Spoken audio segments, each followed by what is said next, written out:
Finland could hardly have less in common with the countries of sunny southern Europe. Yet in its fourth year of recession, the once prosperous, most northern member of the EU joins Greece at the bottom of the economic league table. Our economy is falling behind European average all the time, or Eurozone average all the time. We have not been able to create growth. We have failed to do necessary reforms.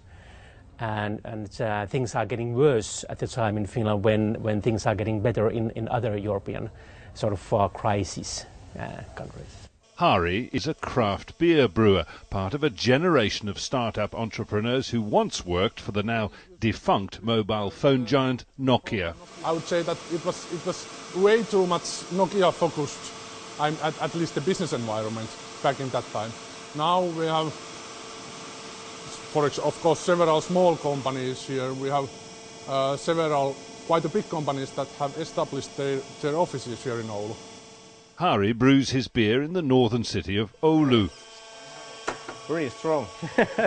Nokia's former heartland.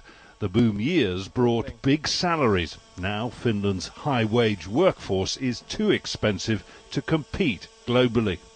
Well, the story of Nokia's decline is pretty simple, really. Once the world's dominant mobile phone handset manufacturer, remember these, employing 24,000 people here in Finland and worth $320 billion, a huge chunk of the national economy. Well, then came Apple's iPhone.